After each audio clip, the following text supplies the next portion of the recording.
Welcome to our channel. In today's episode, we'll uncover one of the most shocking chapters in world history, how Europe colonized Africa so quickly during the infamous Scramble for Africa. What made this colonization possible? Was it sheer power, cunning diplomacy, or something else? From the Berlin Conference to exploiting Africa's people and resources, we'll explore the mechanisms behind Europe's swift domination. If you're fascinated by history and the legacies of colonization, this is the video for you. Stay tuned as we unravel the story of Africa's stolen century. Before the 19th century, Africa was a land of vast kingdoms, rich cultures, and thriving trade networks. From the Mali Empire to Great Zimbabwe, Africa was anything but a blank canvas. However, the arrival of European explorers in the 15th century marked the beginning of a darker chapter. Initially, Europe's interest in Africa was driven by the transatlantic slave trade. However, as the Industrial Revolution transformed Europe in the 19th century, the continent's ambitions shifted.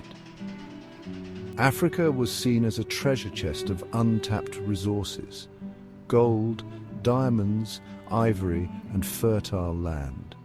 It wasn't just about wealth. Africa represented strategic control over global trade routes. In 1884, European powers met in Berlin for a meeting that would change Africa forever. The Berlin Conference, led by German Chancellor Otto von Bismarck, formalized the scramble for Africa. Representatives from Britain, France, Belgium, Portugal, and other nations gathered to divide Africa amongst themselves. With no input from Africans, their justification? The so-called civilizing mission. Their true aim?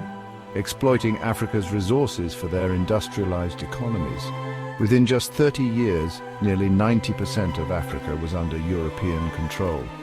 By 1900, only Liberia and Ethiopia remained independent.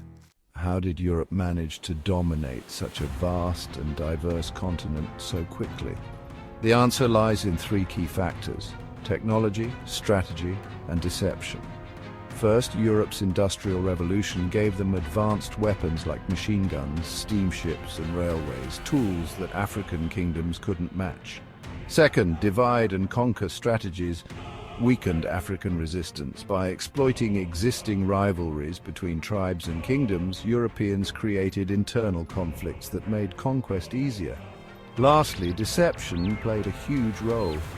Europeans used treaties, often signed under duress or misunderstood by African leaders, to claim land and authority.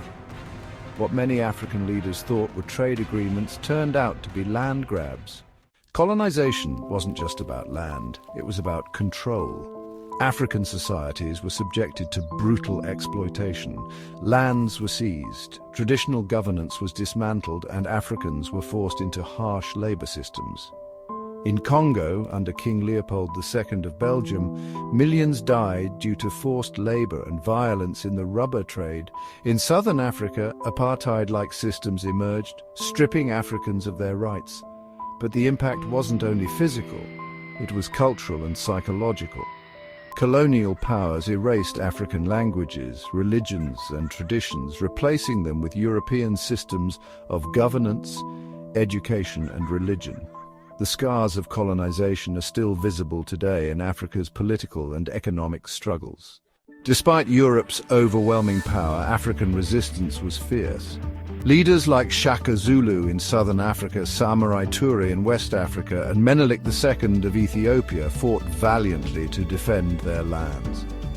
Ethiopia's victory against Italy at the Battle of Adwa in 1896 remains a symbol of African resilience.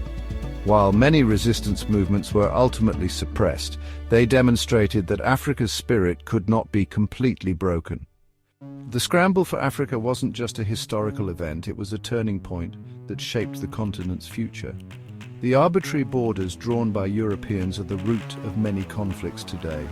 Yet Africa's resilience shines through. The post-colonial era has seen nations reclaim their identities and strive for progress. Understanding how Europe stole Africa so quickly is essential not just to comprehend the past, but to envision a better future. Thank you for watching.